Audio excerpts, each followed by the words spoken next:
Hope your butt's gonna be on my camera again, bro. Oh yeah, you hope he. I'm always like show off and shit. All right, boys, we live. We're live. We're kicking for He got a booty. Shot. Chill, dog. He's gonna bite you on there. Masa, so you didn't see none of the race? Nah, fool. I fucking knocked the fuck out. I woke up. Oh, I woke up. So this what happened, right? I was trying to sleep in, and when Alice's aunt knocks on the door, she's like, "Yo, the fucking water heater's leaking." It's like 6 a.m. I was like, "What?" I got up, and one of the drain valves started leaking, so all the fucking water came out the water heater. So I had to cut the water off to the water heater, and then I went back to the bed, dog. So I didn't watch. Forgot about the race. Dog, that show was fucking. That shows something else, man. That shows something else. That first. I mean, George, you saw it? Did you see it? Yeah, I saw it. The stars are aligning for Mercedes, dog. That's just so nuts, bro. Like that's like how. You know what I mean? Like I was like, it was raining. It was raining. It's understandable, but that was a bad break by both us.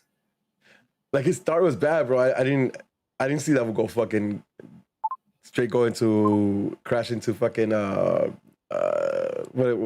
dog. Like I didn't see that happening. Yeah. When that shit happened, I bugged out. And then he went straight into the Red Bulls. and then he went straight into the Red Bulls. Nah, but see, like that's out, right? Because like there's no way he's controlling where he's going after that point, right? Like as soon as he locked up, like he was not in control anymore, and it just kind of rampaged, right? It just perfectly happened. Yeah. What up, Eddie? What up, Uzi? Listen, I'm not a Max Verstappen hater by any means, but he's going up against Louis. You got it. I love Louis, though. That was a shit, but you have to feel. I mean, this is the best way Mercedes could have gone into the summer break. Yeah, man. Yeah, listen, fucking Max quite literally got taken out of 2 races, right? Because if you see his floor, for the end of this race, like he had no floor on the right hand side, so his balance must have been like there. Super. I'm surprised he finished the race. Yeah, for real. Like, and because I didn't know the damage was like that. So to be fair, like I woke up for the race. I saw the start of the race. I saw what happened. I saw the carnage, and then it was like a 15-minute, it was like a 20-minute break because they stopped, they red flagged it. Mm-hmm. I fell asleep, bro. I fell asleep in 15 minutes. So I wake up to see fucking Lewis in like 18th place or 16th place because how many cars dropped off, right? He was in last. He was dead last because they fucked up by bringing him into the pit. Well, he's the only one that started the restarted the race from the grid, right? Everybody else started from the pit. Yeah, man, I was bugging out. But then you look at the race he had, right? Like he goes from dead last to third place, or now second place because they disqualified Vettel, which sucks. Explain that to me because I don't understand. So you need at least a liter of fuel. Got disqualified at a second because they couldn't provide enough fuel sample, correct? Yeah, a fuel sample. Yeah, but you need a liter because you have to use the correct fuel, baby. You can't use anything to your advantage. You use a different fuel, it could be to an advantage. Make the vehicle faster. Like if it's a thinner fuel or whatever it is, or also like you have to have a certain amount of fuel in your car, right? If you do less than that, 1 liter. 1 liter. No, I'm saying like in total, right? Like and that's how they wage it because you're supposed to waste X amount in 70 laps or whatever it is. So like all that comes into play. Yeah, it's fucked up though because I thought Vettel had a good race. Fucking Alonso though, man. Like Alonso fucking played defense on Lewis like a motherfucker. That he was not. I mean, Hungary track is not going fucking to overtake, but man. And Lewis was pissed because he felt that he hit him, and it was more of a purposeful hit. But then after he came out saying like, "Nah, you played defensive," like it was such a good move. Like it's so dope because it was maybe about 30, 40 seconds of them going back and forth. Yeah, it was so good. Because Alonso did really well on one of the turns where he didn't nudge. He didn't care. Nope. And that's the thing though, right? Like if he lets up earlier, Lewis is catching up to Ocon. You know what I mean? Like he's catching up to him, right? Because he was I know, maybe 5 more laps and he's there. How old is Ocon? 23 or Like something. 24? My man Yeah, kept his yeah, he's young. composure throughout the whole race because he was in first. He kept He's that so good, composure. bro. That fool is so good to me. I read a stat that says that Ocon now has twice the laps in first place over Bottas. Ocon has twice the laps leading a race than That's Bottas. not good. Man, Bottas is not having Bottas is having a horrible year. Yeah, man. Yo, and he's gonna get like multiple grid spot penalties for next race. Right when we come back in the end of August, he's I not. think they already said it. Did they? What you know what you got? I think it was like a 5 second. No way. 5-10 second. Yeah, 5-10 second. I thought it was gonna be harsher than that. I really thought it was gonna be harsher than that. I thought he deserved harsher than that because that's a major fuck up. Like he took You know out, what like, it is? all the It's because contenders, he's bro. not. It's because he's not Lewis, though. Lewis. If it's Lewis, If it was Lewis, they making him. 100%. Everyone does a lap 100%. first before Lewis. Yep. What up, Gabriel? C's, what up, man? Yeah, listen. What up, you know, what up, Pat? you know what went on untalked about that I was really upset. What? Russell got his first points. Oh, George he Russell got his did. first points, and fucking Williams placed 2 cars in the points. Right, like that shit was That's tight to me. I wild. thought it was really dope. I mean, it took like all the contenders to get wiped out for them to get points, but I was mad happy about that. That was dope. All right, we got 4 minutes till we start the show. Let's talk about Gold Cup real quick. You guys see the final? Yes, of 100%. course. What do you guys think? What do you guys think, dog? That was Mexico's loss, dog. I didn't think that USA deserved to be in there. I thought I could potentially see them losing against Qatar. So when they went up against Mexico, I was like, Mexico's just too stacked. They've been playing too well. They shouldn't be here. And the first half showed to be that correct. I mean, USA couldn't capitalize on stupid mistakes. Yeah, and then the second half happened, and neither did Mexico, right? Like, I felt Mexico had like a lot of like a lot of chances. Like they created good fucking chances, dog. And nobody was there to kind of like put it away. I really thought Funes Mori was gonna get behind a few of those, but like nobody really got behind anything and put it away, dog. Like, and it's the Gold Cup final. It's weird. Yo, and to C's point, man, the atmosphere just you felt it watching it at home. I could only imagine how that shit was in the stadium. Yeah. I bet, man. I was hoping Angel got here on time today to fucking talk a little bit about that because I know he was out there. But yeah, it was a good game. I'm surprised. I'm happy. Yeah, if he remembers. How about Seba embracing fucking Jonah at the end, though? Oh, that to me was better than the whole game. Yeah, right? Like seeing that and seeing the emotion, seeing that because they're very close friends. They're really close. So I'm sure Seba had a lot of good moments with Jonah's dad, or he was around him, met him some couple times, and he knew what dad meant to Jonah, or dad meant to the whole family. So it was special. I mean, it just shows you it's more than the game. It really was, right? Like I didn't expect it either. At least not publicly. I was pretty sure that was gonna happen. I didn't think it was gonna be like that public. And it was super dope to see them embrace each other like that. Super excited to have him back too. All right, we got a couple minutes before we get started. Hey, but boys, tomorrow, catch me at Dodger Stadium to boo the Astros. Are you going? Yeah, I had to, man. I'm sad that I didn't pick. I wasn't gonna pick the Wednesday game because of the G's, but Max pitches for the first time, makes his debut for the Dodgers. Cleaning that up. Yeah. What up, Nelson? It's gonna be sick. Tony says Seba was USA's best offensive player. I think he was definitely the creative mind in that team, don't Acosta was everything. Acosta MVP of the game to me. He was just everywhere. I'm surprised. Take a week off after that game. I was tired for him. Are we playing them soon? Are we playing them soon? You'll be there. You'll be there when we play them, no? Oh yeah. That's September 11th. You're right. That's that weekend. The weekend we're trying to go there. GG. All right, boys. Let's get the show started. So we talk about some G's. I actually want to talk about G's today, so let's do this. Let's do this damn thing.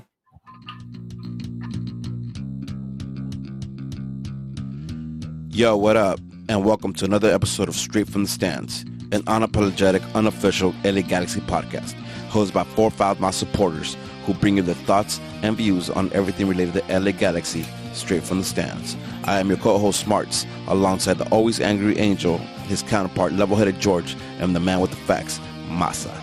This is Straight from the Stands. Good evening. What up? What up? What up? Going on, boys. Listen, we're here to talk about the G's today. You know what I mean? Like, and it's not We're one excited. of those episodes. Yeah, it's not one of those episodes where we'll find any and every excuse not to talk about them.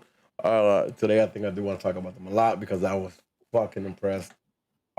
Especially after watching it at home. I was impressed in the stands and then watched it at home, and I got a lot to talk about this game and just what I saw from the G's. But before we get going, let's actually, George, how you doing? How was the weekend? Doing pretty good. Had a good weekend with family. Watched the game yesterday. We just spoke about that a little bit, but relaxing. Can't complain. How about you, Masa?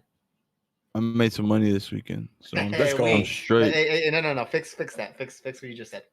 You said I. Oh, we Ah, there he is. we There made he some is. money That's this fun. weekend. There's my Straight from the man. stands fun. Let's go. Rudy, how about Dope, man. This week was dope. Game on Friday actually worked out perfectly, right? Because wins a game on Friday. Actually was dope. I even ended up kicking it with you and fucking and Anna and Stacey with Bernie on Friday night. And then on Saturday, bro, like I kicked it. I was mad tired from the game and just chilling. So I kicked it all Friday, dog. Me, Jesse, and Rooney while being Cowboys and fucking Red Dead Online. That show was tight. And then Sunday, yesterday was fucking amazing. We had the ACB barbecues and everybody who showed up. Yo, big shout out to you guys. That show was fun. That show was crazy. We were just kicking it. And then I was supposed to leave earlier because I wanted to go watch the game. We ended up watching the game at the park in a little monitor, but it was tight because I was hanging out. So yeah, I had a dope weekend, man. Yeah. You know what I will say though? Like having these extended breaks of not having home games fucks with me, right? Because since I had a full month of not being in the stadium, like I'm still a little sore from my throat from Friday from yelling all that much. Yeah, I need consistent. I think I'll be all right, or I think I might be fucked the next Monday because Wednesday Sunday game. But I think I'll be fine after that. That being said, let's talk about some G shit. Let's talk about some news. You guys seen the quotes from they're out here by Vanny talking about both the players coming in from the Gold Cup and updates on Koulibaly and Chicha. Yep. All right, so let's start with that. Let's start with Chicha because I think Chicha's the one guy outside of Jonah and the Jet that we're kind of like where you at, right? Because he's been missing as long as the Gold Cup has been up as well. So Chicha apparently got a setback, and he's questionable for Wednesday, but more leaning towards the doubtful on Wednesday. What's going on, boys? What's going on now? Because that's all. I don't know if you guys watched one of his latest Instagram posts where he's doing pull-ups and I believe his trainer comes behind him, helps him out, and then he walks off. He's a little sad. You can see that there's some emotion there. I don't know if it's something that he's done, something that he pulled while training, or I don't know. Obviously, we want our DP out there. We want our DP to play, but we also don't want him to come back out and that could have possibly happened on the field. I still don't know what happened, so I'm just speculating at this point. But I mean, this is where Galaxy training staff have to be at their best because we need him back. We need that man back. Masa, last game was July 4th, right? On Wednesday we play RSO. That's August 4th. That's a full month. So that means he's been out for a month. In a month where we had a bunch of games. Yeah. Are we not upset because he's performed so well in the beginning of the season? Should we be upset or are we good with this? Talk to me. Honestly, the team is backing him up. They're getting results, even though that road trip did not. I don't think it was a good one for us. 1 point out of 3 games, it's kind of booty, but we're still sitting in third. We just won the last game without Cheech. Next 4 out of 5 games are at home. The team is backing him up, bro. Like he could be gone if we're getting results. Then what's the problem? And then we're signing a striker, so I'm chilling right now, bro. Don't rush him back if you don't need to rush him back. That part, right? I think that part. I think I align with you. I don't like the fact that he's been out for 4 weeks, though. Right? I have a problem with that, because well, me neither. But because it sounded like Go for it. Yeah, go. Like me neither. But like I'll never talk shit on injuries ever again. Like Why? uh, Talk to him, because Masa. I can't recover from my hamstring, and that shit sucks, bro. And I give it time, and it just I'll be good for 2 weeks, and then again. So I'm probably Yeah. not giving it enough time. So there's no need to rush. I feel like I'd rather you be 100%, but for sure 100%, and then come back slowly than just rush them back. Especially if you don't. Not saying we don't need them, but I'd much rather have a healthy Chicha at the end of the season during a playoff push than rush them back and then lose them another month, and I then mean, you might lose them for playoffs too if you rush this them back. this injury makes me question the Galaxy training staff, the medic as well, though. Because when's the last time that we haven't had a DP that comes to the States and shows some type of injury or some type of thing? It's just anything That's that, a easy. That's yeah, a easy. Pavon. Pavon played mad minutes. Through injury I too. think. I through think it's. injury, but he was still injured. So what I'm saying Yeah. is, Right. there's something there. You get me? There's something there. Well, here's the thing, right? Like, I, when he first got injured, it almost felt like it wasn't a big thing, right? It at least the way I perceived it and the way I read everything, it didn't seem like it was gonna be a big thing, and it turned out like it is because it missed a month, especially a month again where we had a bunch of games, and a road trip that didn't end up well for us, right? So. I'm with you, Masa. I think I'm with you and George. I think he needs to come back when he's ready because we need him at 100%, not at 80 or 70%. Also, a little like questioning like how come we always have players who are injured for long periods of time. It might be a regular thing. It might happen in every single team, but since we don't pay attention to any other team, like it just affects me. Moving on, Koulibaly seems like he's gonna be good to go. He had some minutes actually on Friday night, right? Like he came in. Yeah, Right back. And can I say, I talked about it before I sent him back. Like, I realized he had some wheels on him. Showcase even more so playing a right back, right? There was a ball where he left off.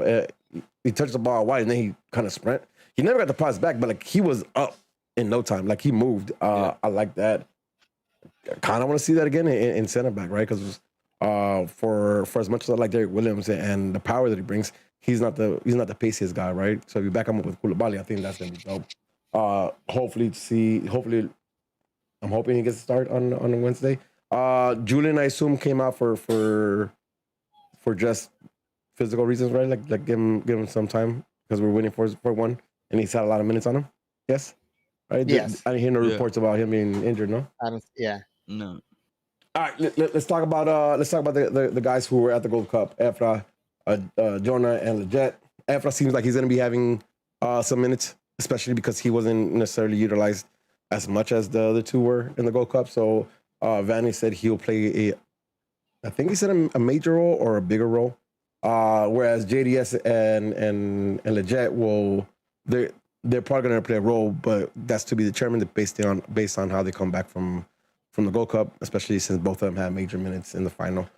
So that's still in the air. A couple of things I want to talk about. Let's talk about Vasquez actually before that. He looked like he got pulled out in the end of the first. I haven't found much of him, but I haven't found much of that injury. I was watching on TV. He was icing his left hamstring. Oof. Yeah. Okay. Yeah. That's But there was no reports out of like coming out, just from what I saw on TV on the game. His left hamstring, yeah.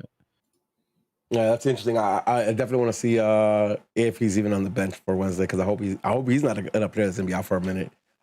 He's just too fucking good, bro. He's just too smart for us not to have him on the field. So I'm hoping that doesn't take forever. Let's see. Anything else? Let's go through some a quote that I really like from Vanny that came out recently. He says, we have to get off the mindset of being good enough and get into a mindset of being great. Mm-hmm. Now that's some shit, right? Because this is a team that lost 4-1, turned around and whooped the team 4-1, right? Like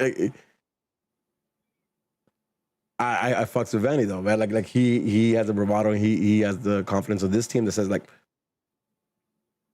don't be good enough. You better than good, and I fucks with that, right? Like, I'm content with just kind of being good enough, bro. You know what I mean? Like after 5 years, like I'm content with just being good enough. But the fact that he wants to push my guys up to fucking up to being great, I fucks with that. And then the last thing I want to talk about is, you guys read this quote on John Bond on Bond? No, he says this is one of the best locker rooms I've ever been. We're really here for each other. I'm gonna get ahead of myself, but like I think that was very apparent when Revolution scores that goal, because my man scores a bicycle kick, and he scores that. It's a banger, right? I thought I would have lost my shit and celebrate because I just scored a bicycle kick. Instead, he runs off to grab the jersey with Senior, and then Julian with the JDS jersey, and put it up in the air, just kind of send respect. I thought that was really dope, man, because you just scored a banger. You probably scored one of the best goals of your life. Yeah. And the first thing in mind is like, oh, like you see him pointing like for the jersey. He kind of is pointing for the jersey. So like,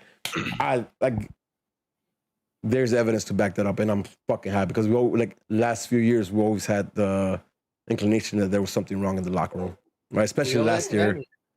So he knows something. He does something that my man is Ted Lasso as fuck. I appreciate him.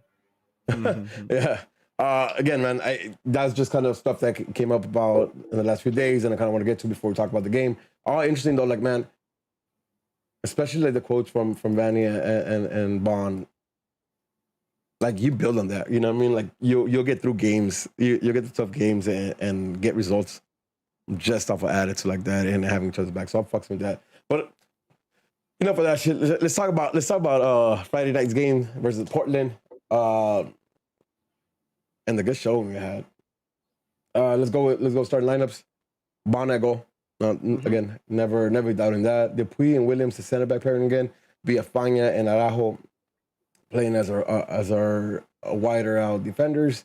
Cabral and Grandier playing out wide with Revolution, Sasha and Vasquez, and Zubac up top. No surprises there, right? I think. No. I think Vanny heard the pod where we said Saldana shouldn't be then. Take a step down. And also, Vasquez not playing that false nine center forward that you guys are complaining about. Like, it works out, man. It works out. But let's talk about this game, because this game, if we were watching the first 10, 15 minutes of this game, you're not thinking the G's are pulling out a 4-1 victory. That's crazy. At all. I'm glad you said that, because I was fucking pissed the first 20 minutes, bro. The first minute. Let's talk about the first minute. Oh, I was pissed, bro. I was pissed. Yeah. The Because I first thought we were minute, about to take a fat ass L. our wall gets broken easily. Hey, but obviously that's what they got behind. We should be down 1-0 going into the second minute. There's no doubt about it. And I was pissed. Because it's something that we said not to let happen. It's something that we said that this team was going to go out there and try to look for something. And I just don't understand it. Our back line got saved in a couple of these situations, and that's one of them. We shouldn't be getting saved by other players from the other team because they have a fuck up, especially easy of a chance. That's the one where Bond gets big at the top of the box, right? Like right at the edge of the box. Yes, but it was a bad touch by the forward. The forward like kind of touches it. He runs past the ball, and then he has to track back. So Bond has the time to come out. Well, listen, so it's funny because I have been talking about how actually, I think I might have said in the pod, but I know for a fact on Friday I was talking about who Bond is dope.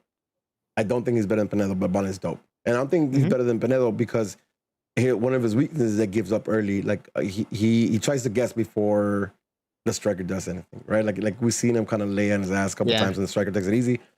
He doesn't, like for me, like I think he gives up a little too easy.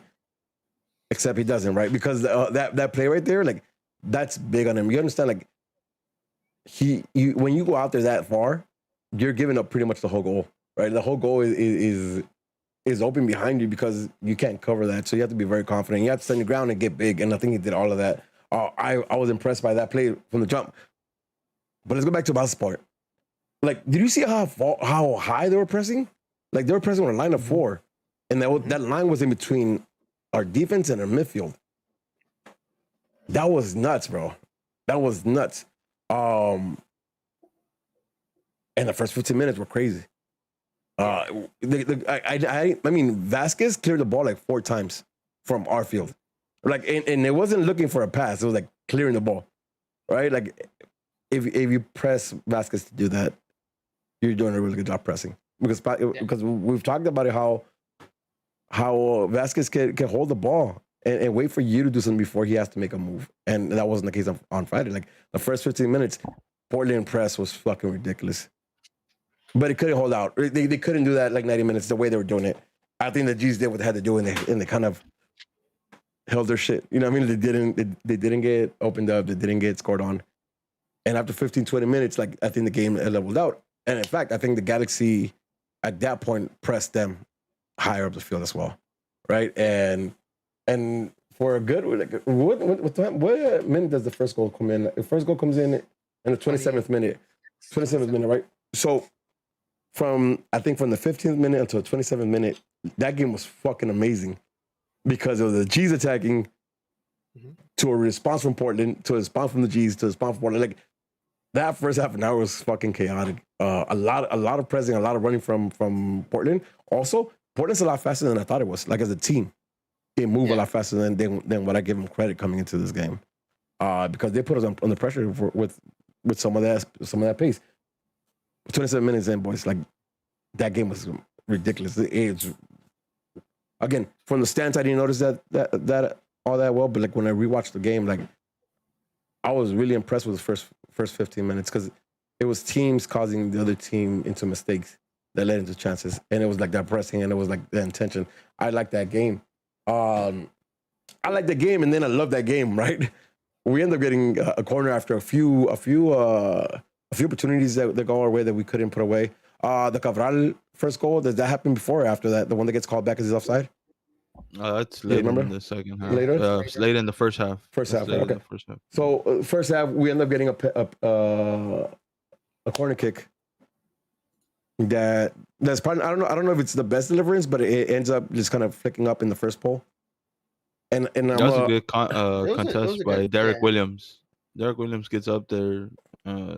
They both, the Portland defender, go up and gets just the right bounce, like, perfect little bounce. Yeah, so and it falls for Revolution, and if he sees it, I'm standing like next to the capo box in 122, so I'm like right in front of that, right? And I see my man look at it, and he cocks back, and in my head, I'm like, don't do it, bro. Don't do it. It's not gonna come out the way you think it is. Just don't do it. You know what I mean? Like you're a header guy. Like header that in. Like, do something. And I see him get ready, bro. And I know he's gonna take it. I'm like, all right, like, this is not gonna. You know what I mean? I got my goalie hands out. I thought I was gonna have to catch it because it's gonna go. Stop it, bro. Stop. I lost my shit when I see that go in, bro. It gets a slight deflection, but that's on frame regardless. Like, you know what I mean? Like, if it doesn't hit him, that's on frame. I don't know if it makes the block or not, but like, I know that's on frame. I lose my shit, boys. I lose my shit because, again, as this is happening, I'm thinking it's not gonna go the way he thinks it's gonna go. And then it does, bro. And I lose my shit, man. I mean, this guy like scores like really good headers. The headers he scored this year have all impressed me. You should change that. He just scores in the box. Anything in the air. Yeah, is his. Like, dog. No, it's ridiculous, bro. This is ridiculous. Like, this is our 6. This is a Kitchen's replacement. This is Jonah's outlet so he can be more creative. This is a guy who's going to be defending for us in front of our CBs. Though. My man scores. He scored like 3 banging headers and a bicycle kick. I don't know if it was in the last game or this game where they were talking about how he specifically asked Greg Banny that he wanted to be part of set piece. I forgot what game it was. I don't remember. We spoke wanted about to be in the box. We spoke about the quote actually. That when he first came in, they were making it seem that he was gonna be outside of the box. He's like, nah, I'll do this here, but in the game, I'm gonna be inside that box. Like, I want to be inside the box, and rightfully so, right? Like, that guy attacks balls in the air, bro, by any means necessary, and we saw that fight. Well, four goals in 6 games. That's wild. Yeah. For 6, that's crazy. For 6, bro. Like, you know what I mean? Like and not to mention that he rips him from like anywhere he gets a chance. If he gets a nice bounce, he's gonna rip it. You know what I mean? He's gonna take it, and I love it. I love that. You know what I mean? He's thinking good contact when he's gonna score another banger. I know it this season. So I am in awe with fucking Revolution, dog. And I expect that from him. I'm fucking happy to be here. easy money for MVP of the year right now. You know what I mean? Like easy money on that. Like he's just changing his team up with that energy. So I'm hyped, bro. I'm ecstatic. I'm still celebrating. I'm fucking buzzing like crazy, bro. Same. And these Yeah, that shit got me wild. dog, and these motherfuckers is all like from kickoff want to go ahead and let these score, dog. Let them score. It's one of those things where like I could pinpoint like the defensive mistakes, but in all reality, is these boys are still celebrating. These boys are still cloud nine. They're high off of that last goal, right? Or am I wrong there? Like, because like it seems like they just kind of but this is something that I feel like it's an issue with this team this season because, bro, like same thing when the game started, a minute and 20, Yeah. right? And this shit literally was like a minute and 20, right? Like we just don't know how to fucking be on it. We're not awake when there's like a stop somewhere, and this shit sucks. And it's not the first time either.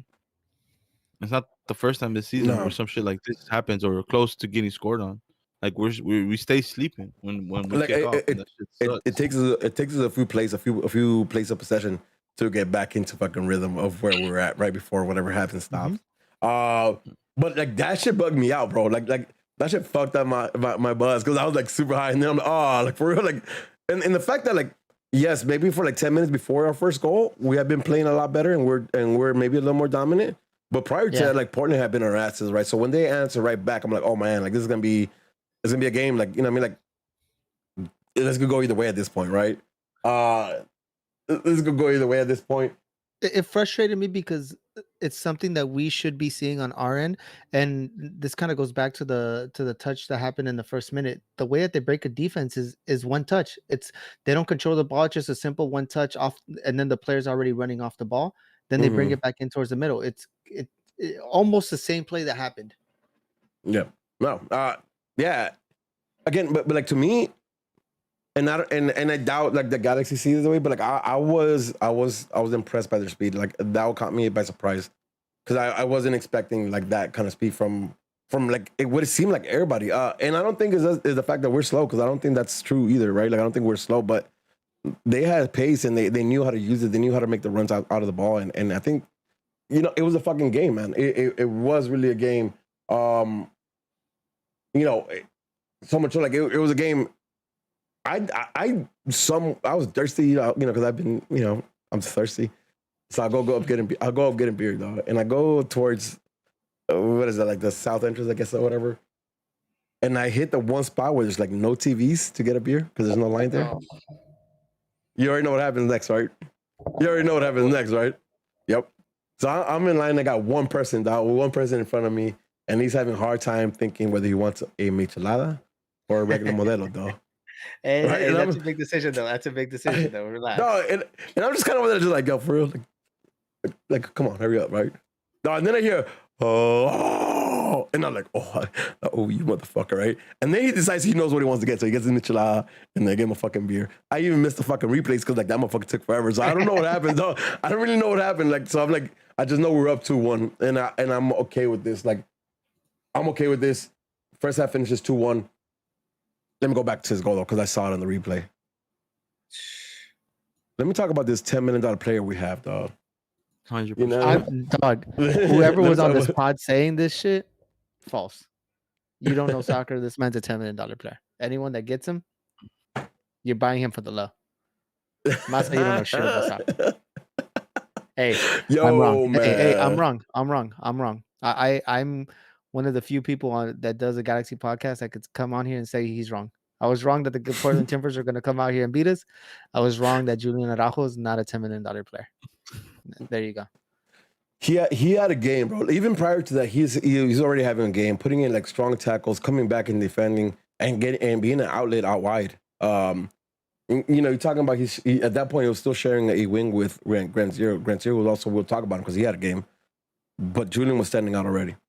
Right, like Julian's standing out already, and that take he does out wide, bro, where he fakes cutting twice and then gets the space to go to end line, and be able to fucking put a cross back and just a loft the cross right back into the center of the box, a cross where like it's hard to defend, right, because if you see the play, like a lot of defenders gravitate to that first pole when you're driving in, right? So anybody who's smart enough to kind of hang back and see where that ball comes from, and if that ball gets placed the way Julian does, that's gonna be an easy goal, right? As it was for Vasquez, and it ends up being a Vasquez, somebody who again is calm on the ball, so with his header, like super confident, like that was going in. Yep. But that's all credit to Julian, bro. Like legit, you can't hate on that because that was all credit to Julian. Like his take, 1v1, and then the cross, brilliant, fuck. Like I mean, Julian, like to me, he's been taking leaps like almost every game. He's not making mistakes, and he's been improving, and he's becoming more fearless, like where he's taking people on, right? And we'll talk about the second goal. I think he demonstrates that again. Boys, give me a take on that goal and that assist from Julian. Dog, the composure that he has to take the second step, fake the player, and we'll see a little bit more about this in the second assist. But just the mindset of just not to just drive it in there, and if it's in there, someone get on the end of it, chipped where somebody's going to be open back poster in the middle. Yep. Can't say much about it, Doug. Yep. Tip your hat to that. Masa, what you think? I'm just impressed with his ability to take players on. Like, he's always like taking players on, but now it's like he's reaching a level where when he attacks, not too many defenders could keep up with him, and it's crazy because on the defensive end, he's been very solid and just some maturity too. Like he's not really losing his head. There was a play where one of the Portland players like kind of slapped him in the face, like he put his arm up and hits him in the face, and he just looks at the ref like, "Yo, what the fuck," But I mean, Julian last year, Julian two seasons ago might have snapped. So it's just dope to see, man. Like, yeah, to me, fuck, he shouldn't even be here anymore. Straight up. It just the fact that George today comes out here and says like I was wrong, right? George still hates Alessandrini. You know what I mean? Like I was never wrong about him. See, I'll take that to the grave. Get that man out of here. We have like 18 Frenchmen that are better than him already. But I'm saying like he's definitely taking leaps, and definitely think like Vanny and Kalisha, man, and everybody who's being brought in, bro, like it's helping that man like really step in. And then I heard like on the transmission saying like he's 19 years old, gonna be 20. Coming you know that 20, he hit his 50 game milestone for the G's already. I was watching the Spanish broadcast. They're like, "Yo, this man debuted at 17. It was his 50th game with the Galaxy," and they're like, "Already, he's only 19." That's wild. And the fact that like you have Bond in the lineup penciled in, or not even penciled in, with marker, perimeter marker, not going away anywhere, and you have Araujo there too. Like two players that you could like lock and load it, like they're gonna be there. It's gonna be there. Like bare injuries, like they're gonna be there, right? And we're talking about he was 19 years old, 50 games with the G's, and fucking looking better every fucking game, man. We can have a podcast just about Julian. But man, 2-1 into a half. What do you guys think about that? Like, because I was in the stands, and for me, it must have been a little bit different, especially because I missed the second goal, right? So, like, even though I know it's 2-1, it still felt like a 1-1 to me. Talk to me about what you guys feel going into a half, being 2-1 on a game that, like, it could have been 2-2, to be honest, right? Or it could have been more. It could have been 3-3 if you wanted to really. Talk to me about that. You're still not confident, as especially me. Even after the third goal, I wasn't confident. You go into the half just thinking, keep this energy up. You have to defend better. You need to see the defensive mistakes that we're making and how they're breaking us down and adjust accordingly. But I'll be lying to say I felt confident going into the second half. Well, listen, I called. Same. Oh, my bad, Rudy. Same. No. I was 2-1. I was like, fuck, man. Hopefully we can hold on to this. Because at that point the game did shift a little bit. I still think to close out the game we were the better team, slightly. But I was like, man, if these was come out in the second half like they came out the first half, like in the first few minutes of Portland, I'm talking about Portland, I was like, this shit could go either way. That or we could go down, because they're pretty quick in transition. This shit is crazy. But yeah, I'm on board with Georgia. I did not feel confident, but I felt happy that we had a lead going into halftime. Listen, last week when we talked about this game, I called for 1 victory. at halftime, I didn't think that was really gonna happen. Right? Again, we're 1-1, we're 2-1 at half. But that's a game that we could have led by another goal, or we could have been down by another, by 2 goals. Like it was, that first half was a little chaotic and was chances in both directions. So yeah, not confident at all. Second half starts and immediately like Vasquez is not in there anymore, right? Like Vasquez comes out. Masa, you're telling me that's a left thigh injury? Like that's what you noticed from the transmission? Yeah, hamstring. For a 35-year-old, like that's a little worrisome. But he's out. Saldana comes in, and you see Sasha move up into that advanced midfield position, the cam position, which I think, to be honest, it suits him better. Right? I don't think he's Vasquez good, but it suits him better than it does playing deeper for me. And then Saldana, like also again, right? I think we talked about it last week. I feel like Saldana is better playing deeper because he has more control, more time on the ball. So not a bad change. And it doesn't take as long. 53rd minute. Who's the one that gets the foul? Oh yeah, that's right. The ball pops up, and Cabral goes up for it, right? Oh, Cabral shoots. Cabral shoots it. There's a deflection. Goes for it. And he goes for the header. He gets something on it, and Clark takes him out. Yeah, and that was late, right? Like very late. It was a bad time challenge. Like, I mean, yeah. I mean, just that. Like it was just awfully. Like the ball was gone before he got anywhere near him, right? And he takes him out. Clear penalty. Sasha steps up. Talk to me. Are you confident with Sasha stepping up? 100%. No. 100%. I don't doubt that man taking a penalty. I don't. So like I wasn't necessarily like confident with him, but then I looked at the rest of the team that was fielded, and unless you're telling me like Derek Williams, unless you're telling me Derek Williams or Bond is down to take a PK, like what I mean, like I might give it to Reveloso just because he can do whatever the fuck he wants. The man has no limits, but like there's nobody else who really. I'm like, oh, that's my PK ticker right now, right? So like I was okay with him.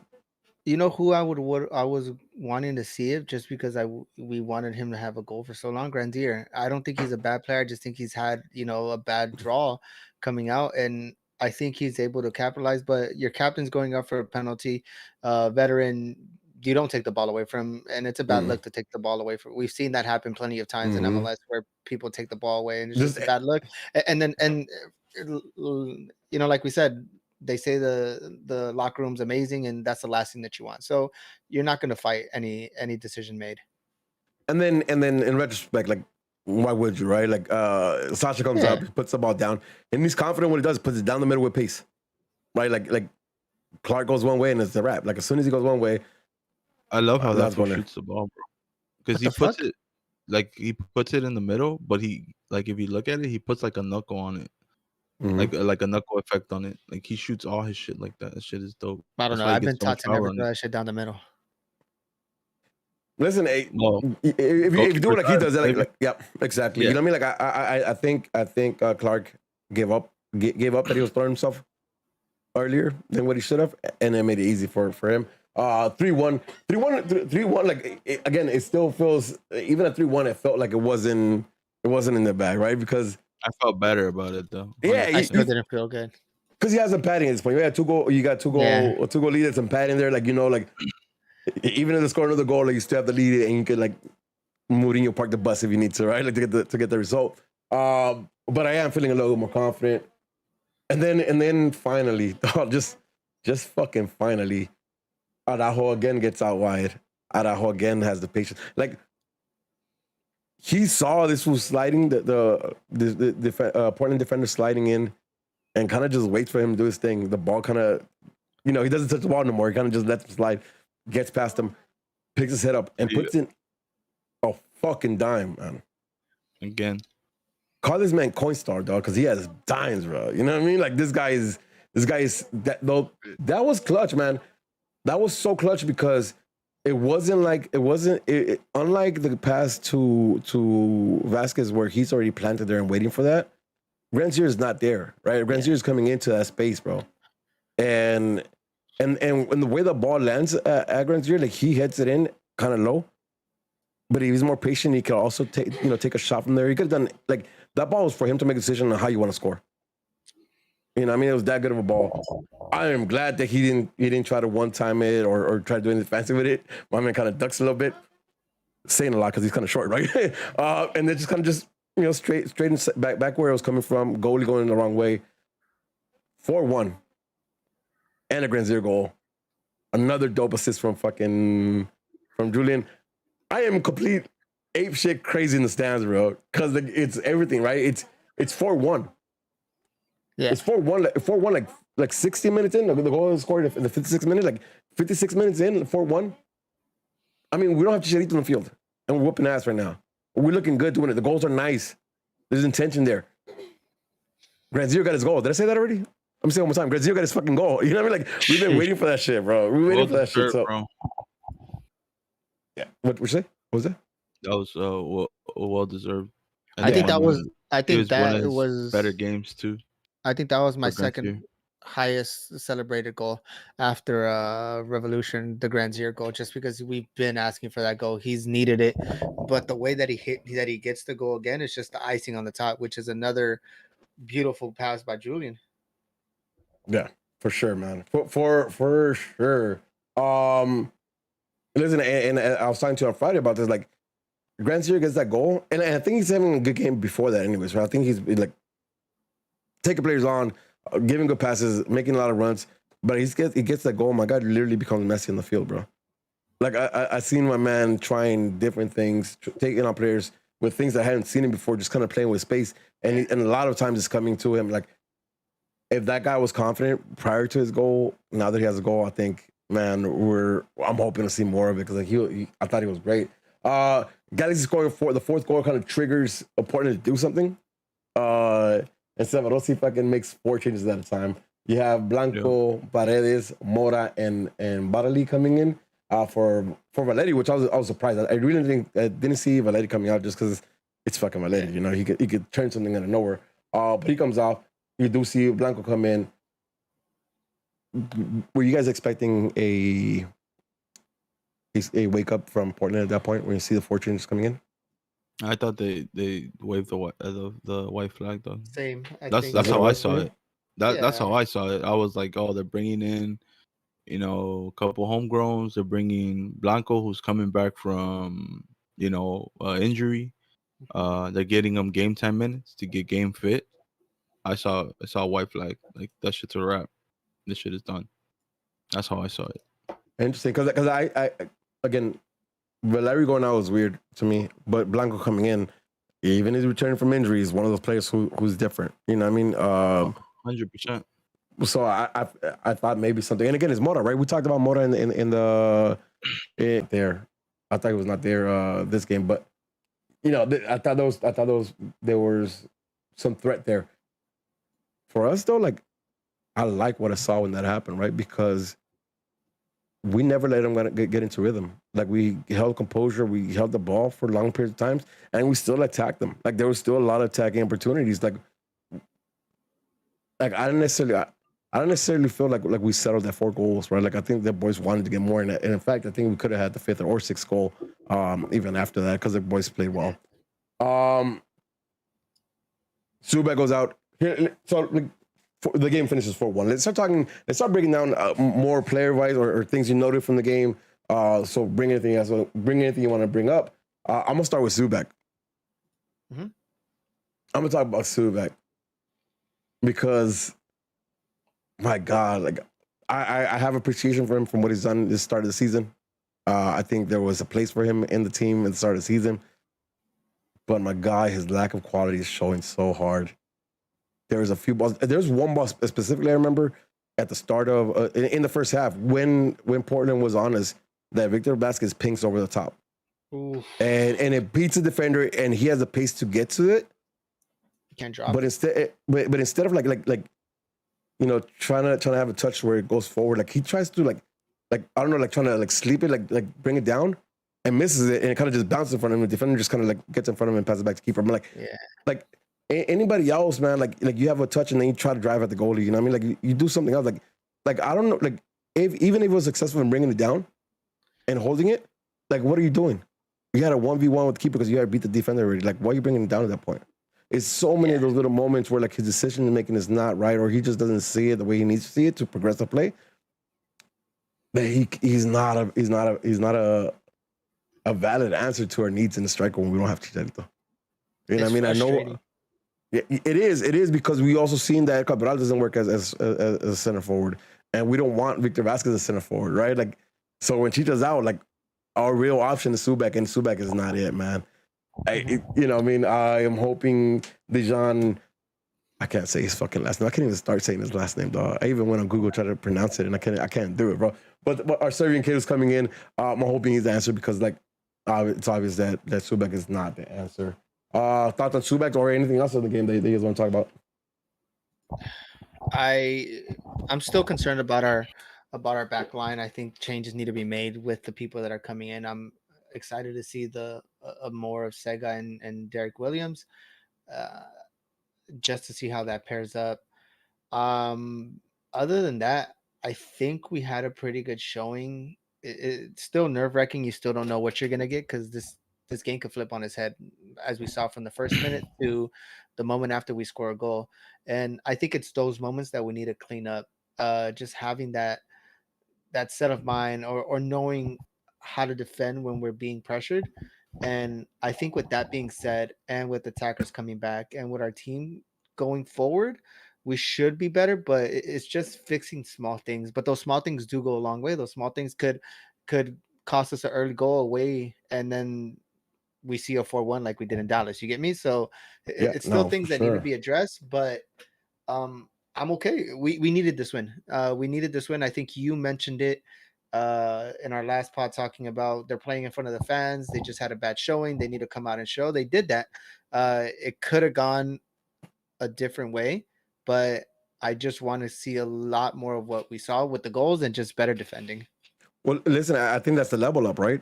Because the little things will keep you a clean sheet, and little things would also got us the 5th and 6th goal. Right? Is those little things that yeah, you need to clean up. But I'm not complaining where we're at right now. You know what I mean? Like there's no again. Listen, when I called 4-1 victory on like when I called that victory in the last pod, I thought it was gonna be an ugly victory, right? Where like we got a couple bounces inside the area and we score a goal. We got a couple PKs. I thought it was gonna be an ugly victory. This victory for me though, like it's a real good victory because they look good doing it and they persevered. Like in my opinion, a really good press from Portland. Like I know we want to talk about like how like they were on top, they were on us, and we made some mistakes. But I think that those mistakes come from the pressure that Portland is doing. So I got to give them credit for the way they came out and attacked us defensively, right, and put us on our back heel, on our back heel. But even bigger shout out to the Galaxy for being able to deal with it and then hit them first, right? If they just don't lose concentration for those 83 seconds, because that's how long it took them for them to score a goal. If we don't lose concentration for 83 seconds, like we got here with a clean sheet. It's a 4-0 clean sheet. You know what I mean? So I think you're right, 100%. Can we talk about Cabral for a second, though? And Masa, I'm gonna hit you with this, right? Because we saw him just murk somebody, just rip. You know what I mean? Like he fucking dug his grave and put him to sleep. GG's. But you also saw a lot of similar mistakes that we've been talking about this, right? Here, I'm gonna throw something at you, and I want you to tell me what you think. I had a couple conversations, and I think the biggest problem right now with Cabral is that we're finding him at his feet. We're finding him like, a lot of times with the ball to his feet, and every time we do that, like his first touch is stupid bad. Like he never has, like I've never seen him get a good touch. Like whether he leaves it behind or his first touch is heavy, it's not been good. But when you put him into space, a lot like him murking the defender who had just came in, he had enough space so his first touch wasn't as important. And then as soon as he got the ball under control, he stepped over one time and then brought it back to the side. GG's. Yeah. Is that the reason? Is it like we're not finding him in space and we need to find him in space? Or is it just he needs to be better like when he does get the ball at his feet? I just don't think he's confident right now. I think he has enough skill to get the ball, however, like in space or in small spaces. Like we've seen him what he could do in short space, like in closed space. Like there's no excuse. Like we know he's a good dribbler. He obviously has the skill and technique to do that. Yeah. I just think he's not confident right now. Like that shot he took, right? like on goal. Like that's not confident. If he was confident, he would have put more power in that. Instead of trying to secure the shot on goal. That's how I saw it, right? I felt good Yeah. about the shot. It made me feel good the But fact that he was just it was too attempting it. You soft get though. me? Yeah, I see but that. it was I too see that. soft. But like if he was confident, bro, he puts more power on that. He doesn't Okay. hesitate. I think that might have been a hesitation or something that he hit the ball wrong, or I don't know what it was. But To me, it looks like a non-confident player. Like Grant Sears playing confident, but I feel like Cabral's missing confidence, and I think that's all it is, to be honest with you. Because he takes players on, he attempts things, it just doesn't always come out. And then, I mean, my man won a penalty. Like he gives it his all. It's just I feel like confidence is a thing, and I think I don't know, man. man, I don't know if I a think you're goal. right. I don't know if a goal is gonna help him, or I don't know. I don't know what he needs, but he needs to find that confidence, bro. It's just not there right now. I agree 100% with you with that shot, because I think his goal for that shot was to get on frame. I have a goal on frame. It wasn't like I'm gonna put this in the back of net. You know what I mean? Like it wasn't that, because I think if he does that, like he's driving that in the right. So I agree with you with that. I have a theory on this though, right? I think he needs to send a striker. I think he needs to send a striker to take some attention away from him, so he can have those pockets behind the defense, right, out wide, right, where you can cut back inside the box. Because right now, every time he gets the ball, like even in that play that's circling the web right now, like he isolated somebody 1v1, right? Like it wasn't like he took his back and he had the space to run. He isolated 1v1. Most of the time though, it's not a 1v1 because he has that guy marking in front of him and somebody behind him for whatever exit he has, right? Like so, I think like Chicharito comes back in, then he's not the focus, right? Neither is Granzier. It's Chicharito, and they can have 1v1s, and we saw we could do 1v1, and then he has the space behind them. I really want to see him again with the actual striker in the middle, because I think when we first started seeing him and Chicharito was all the attention, you saw he had the space. He was unfortunate not to score goals then, but he had the space. So I think once we see Chicharito back there, and now that he has a goal in the system, like maybe we can see that more. Even though like all that skill being said, I think it was like largely at fault for being offside in that first goal, in that first half goal that he scored. Because Yeah, he's looking for that goal. Like he wants it that much. He's making mistakes like that he shouldn't make. He would have gotten there. That ball was perfect. Like if he was onside, he still would have had that header. He most likely would have put it, behind the net. But I think it's just confidence, bro. Like I'm not ready to dismiss it as a bad signing, because even now that he's too playing harsh to bad, say that. he creates stuff for us that another player on the bench wouldn't give us. And I'm not You think trying it's to just the talk. DP? You think it's just the DP title that he has, the young DP? Nah, I think he's like, bro, he's trying to get used to the league. He's travel, all kinds of shit, bro, that he probably did not do in France, because it's not as big of a country. Language, all that stuff comes into play. You just gotta give him time, bro. I'm not ready to dismiss him like other people, always criticizing. Like they want to criticize the open goal. Yeah, that's fine. He should have scored that, whatever. But then they're like, oh, he had a shit game. Well, yeah, my man he won that penalty though. His determination to take a shot and then go up in the air and fight for that ball and win it is what got us that penalty. Like I said, like there's ups and downs to his game, but it's not like he's playing bad, and it's not like he's playing great. He's okay. Nah, and you could tell, like, listen, even in his bad games, he usually has flashes of brilliance. Like there's things about him that are unique to him, right? Like that you can tell why he's a unique player. But I think it comes down to what you said. Like he doesn't know the league yet. He's not comfortable with like the physicality and the way it pace. The language, I think, has to be ridiculous, because if you're asking for the ball and you have no idea what the fuck he's yelling to you about, like, you know what I mean, like stuff like that. So I definitely agree with you. And the fact that he's so young, like that we have him for he's not like this season is make a bust for him. You know what I mean? Like if he's figuring out right now, now next season, now I'm gonna hold him up to those standards, right? Like now I'm gonna hold him up next year, because now you have the season. You had the season to kind of figure it out. Now I need to see production. And again, I think once you see Chicharito in the field with him, or any real striker that's a threat in the middle, he gets more freedom, right? And I think goes for both wings, for I both could be Granzier and Cabral. I could be wrong, but I feel like he figures it out this season though. Like I still have confidence that he'll get his shit done this season. Like I don't. It just There's still a little lot of steps, season baby left, though. steps. Yeah, still a lot of. We're what Well, almost at the half a halfway season. point or at the halfway Yep. point. Yeah. Yep. No, we're game shy of half. But here's the thing, though, right? Like, and the dope thing about this team is that he doesn't have to carry the team. Yeah. He just has to do his part. You know what I mean? He has to contribute. Listen, let me ask you a question, right? Yep. And answer truthfully for both of you. Do you see Cabral as a threat going forward? Right Yeah. now? And any of these past couple games, has he been a threat going forward? He has Yes. been when he's one-on-one with a player on the wing, when he's isolated. But that's all you had to answer, though. Yeah. That's all you had to answer. He's been a threat, right? Even and that's saying, and a lot of people thinking that he's having shit games or whatever. He's still a threat, which is his job. He's a winger, and he's a threat. Has he scored as much as people would like? Probably not, but he's been a threat, and that's the important thing. Even with his confidence low, he's been a threat. So Right. I'm okay with that. Again, like he's had shit games because he's been so dangerous. He should have had 3-4 goals in that last fucking road trip, right? Like, so yeah, he's been dangerous. And again, like he's unique. He's different. Like he's something we haven't had in a while. I think even more so than Pavon, because Pavon had the speed to his advantage and he had a cut back with a dope shot. I think Cabral, on the other hand, he has speed and he has the technical ability. He has the techers, right? He has the swagginess to like to take one-on-one, to take somebody to beat him one-on-one.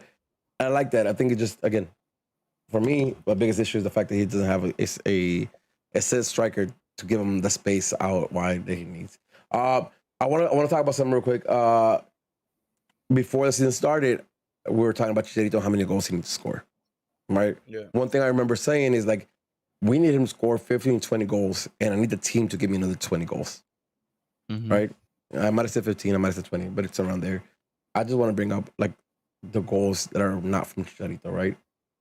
We got Revolution with 4. We got Sasha with 3, Vasquez with 2, Afro with 1, Cabral with 1, Dos Santos with 1, Granzier with 1, Leggett with 1, Zubac with 1.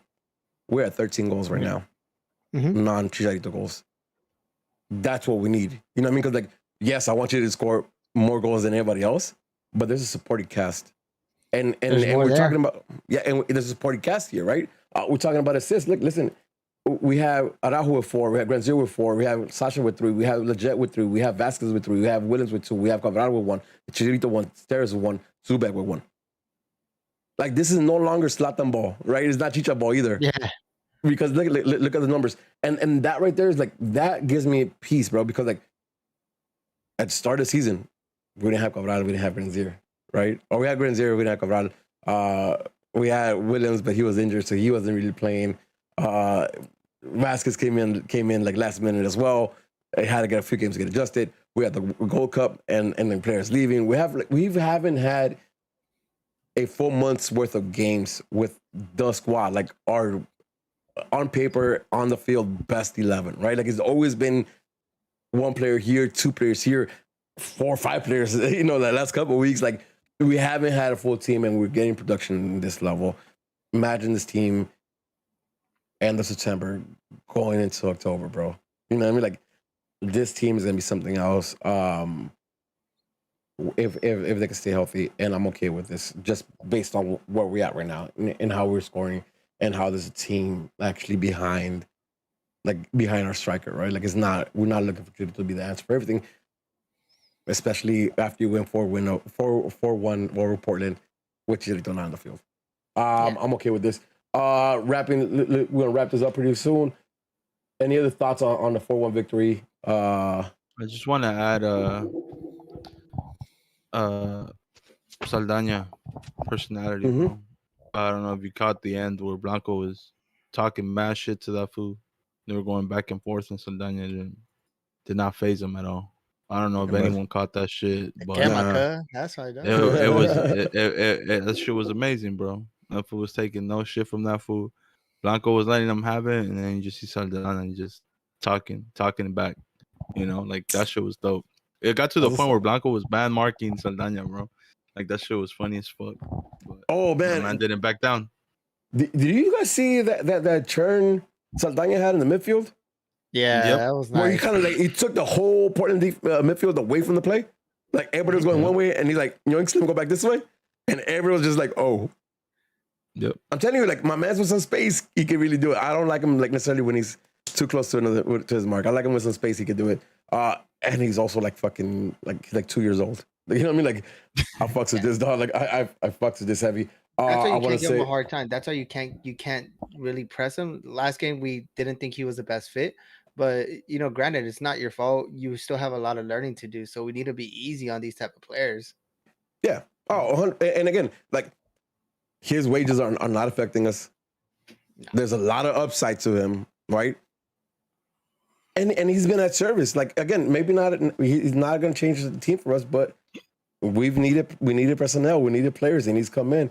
Mistakes here and there, but he's come in and for the most part done an okay job. I'll fucks with this. I'm gonna wrap up by saying Araujo with an 8.7 rating is the man of the match. Revolution with an 8.0. I hear Doug. Yes. 1, 2, 3, 4, 5, 6, 7, 8, 9, 10. Yeah, Boobies? man. What are you doing, Doug? Again, good game overall for the G's. I really like what I saw. Before we leave, we're gonna preview ourselves because that's happening on Wednesday. If you haven't hit the like button, make sure you hit the like button. If you haven't, give us a rating, a 5-star rating on the podcast receiver of your choice. What are you doing? Hit us up with a 5-star review or the 1-star like Rossman, whatever you want. Just review us. All right, let's get into ourselves. 5-star review. ACB president's gonna give you a Jonathan Bond jersey. It's there. It is. No, that's not gonna happen. That's false. That I'm not agreeing to that at all. Let's go ahead and talk about Salt Lake. Salt Lake gave us a problem just a week and a half ago, 2 weeks ago. I don't even know, like whatever it was. Where they took it to us and they had us down, and the Galaxy somehow some way figured out how to steal a point from them. They come home now. The boys just won 4-1. Are we thinking it's gonna be a game similar to what we saw in RSL? No. Or is it gonna be something completely absolutely different for not. us? That's gonna be a different game. I think that away stretch, it was a wash. You kind of think about it, and then you just throw it out. You forget about it, but remember why you were in that position. Yeah. Let's talk lineup. I just want to kind of get that out of the way. Let's talk about lineup. Obviously, Bond is gonna be there, right? Mm-hmm.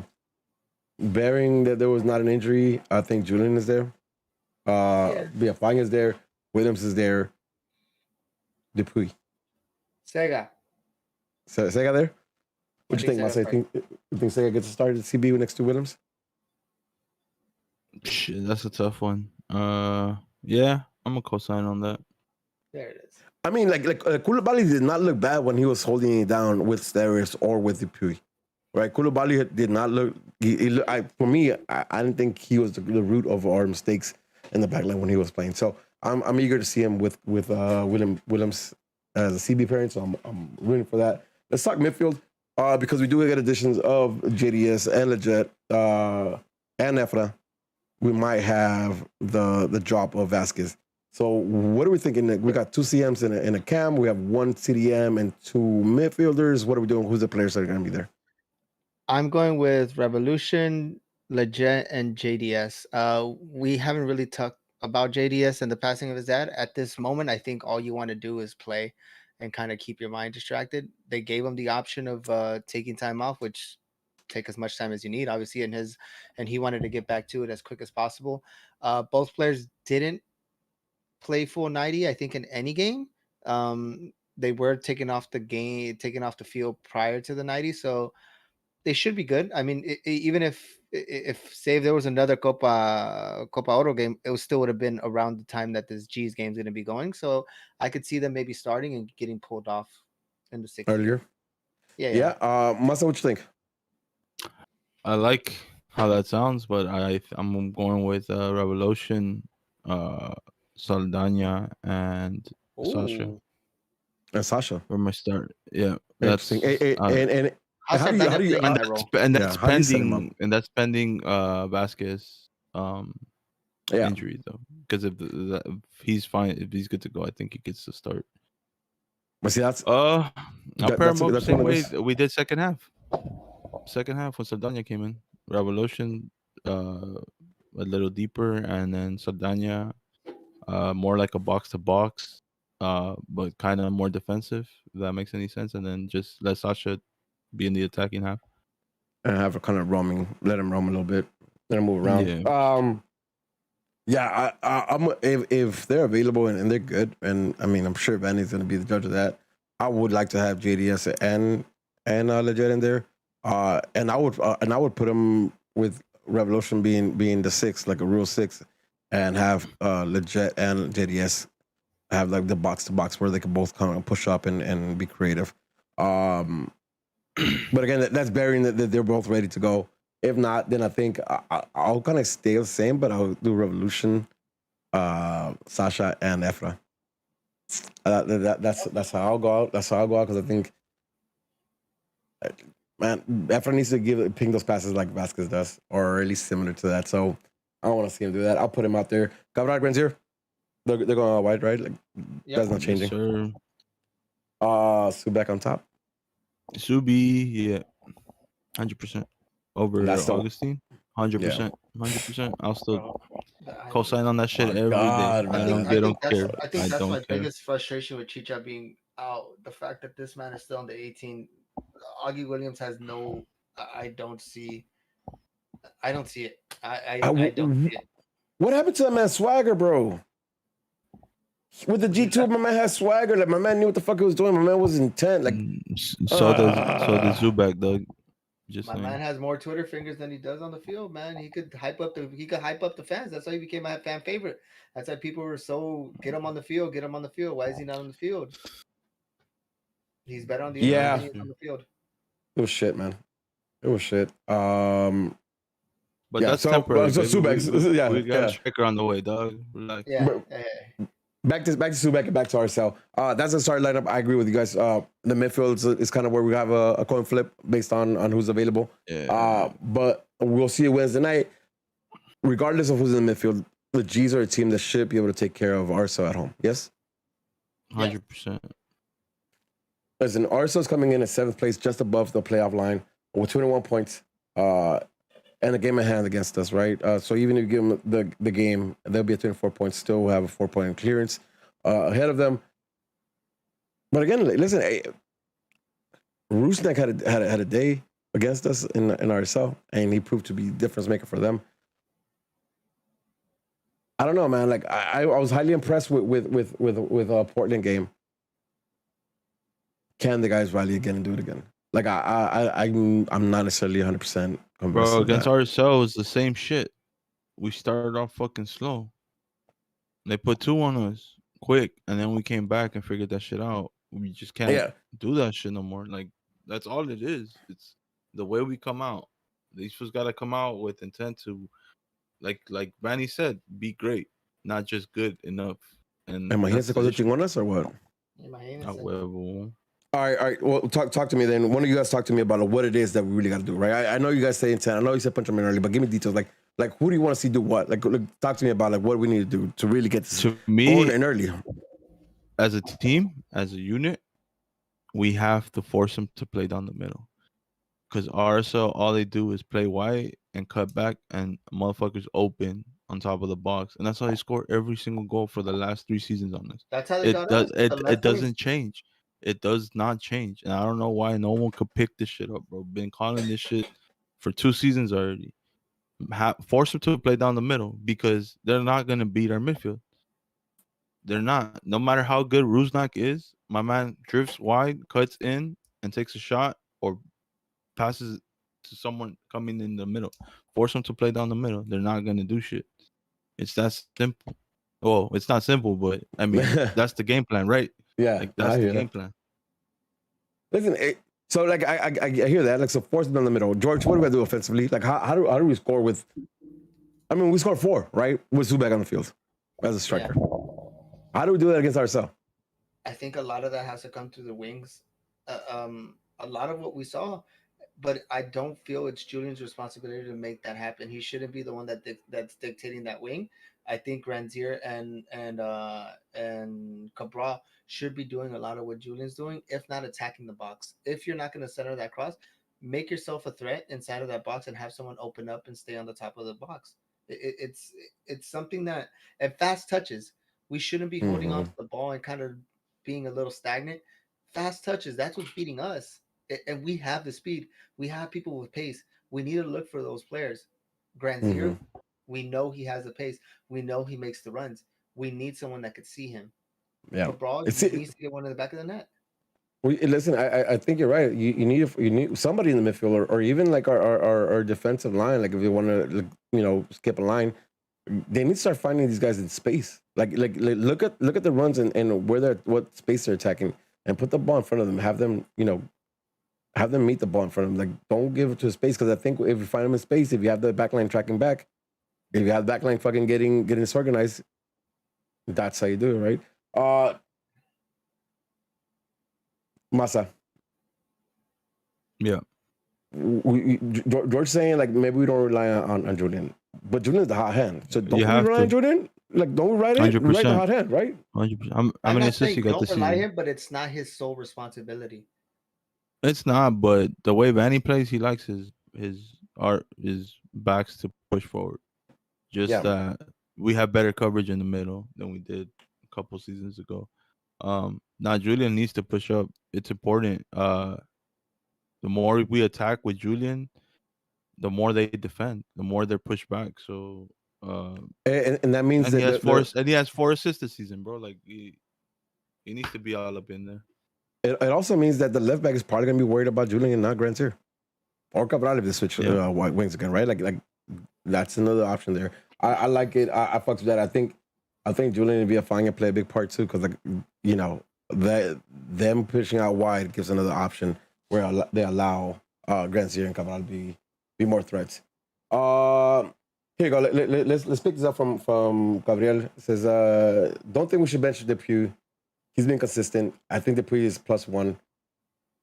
No, I disagree with you, Gabriel. Like I still see Depew as a liability. Like he has good sense, but I think he's reckless. It's crazy, right? Because when we were giving our lineups, I don't want to bench Derek Williams because I don't, but I don't think Depew's done anything to be benched. And I feel like since Williams came back from suspension, he's mentally not there. Yeah, I think that he's playing scared. And obviously you're gonna let him play through it, right? Because you need to get him his confidence back. But at the same time, it's hard for me to be like, well, Depew was at fault for any of these goals, and So I don't know. We'll see. Well, to me, 100%, like, you don't bring Koulibaly and Derek Williams. If you think Depew is that man. So to me, is that right? Like Derek Williams is going through the funk right now. I don't think even with his funk, he's not been horrible for us, right? Like, I think you can point at him for a few things, but like he's not been horrible for us.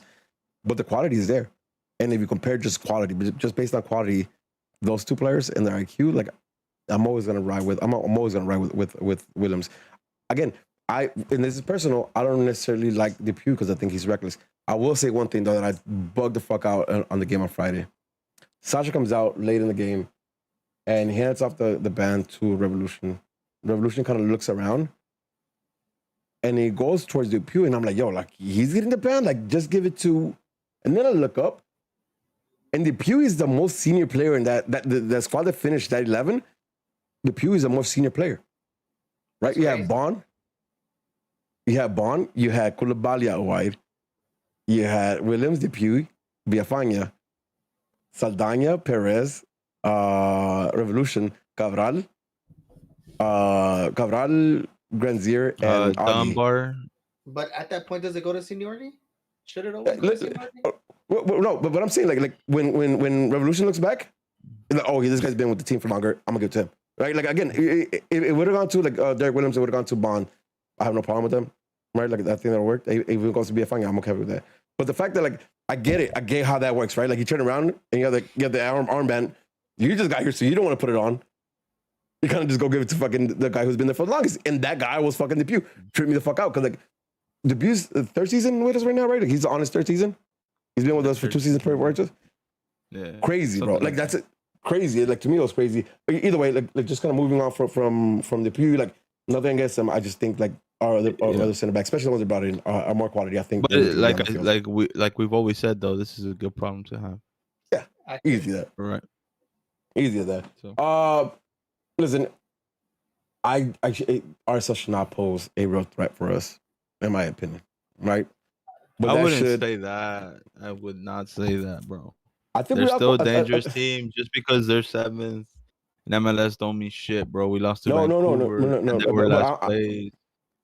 I'm going based on what we could do. Based on what we could do, right? Not that we always do it, but based on what we could do, I don't think ourselves should be a threat for us. Just because we're that much better. The fact that we show up on Wednesday night and be that much better, we'll see. We'll see, right? Because it's hard to tell right now. Again, the game prior to his 4-1 victory was a 4-1 defeat. Right? Like our team, I love it. It's frustrating because you can't really put your finger on the pulse of this team just yet. But I like it. Let's go with some predictions before we wrap it up for the whole thing. George, Masa, what do you guys think?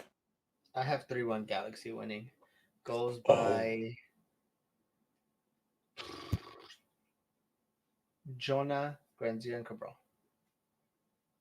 I'm okay with that. Masa? I'm gonna go. What'd you say, George? 3-1? 3-1. I'm gonna go 3-1 too. You got this. Cabral. Okay. Zubek scoring one. And Revolution off a set piece again. Though. Let's go. I can't bet on that man scoring. Smart bet. I need to figure out how to put him in a fucking fantasy team because you just never know with that guy, dog. I'm gonna go with 2-0 victory. We're gonna keep a clean sheet. We're gonna keep a clean sheet. Listen, Zube is scoring one for Buki, and he's getting that jersey. And JDA scores one, and we all cry.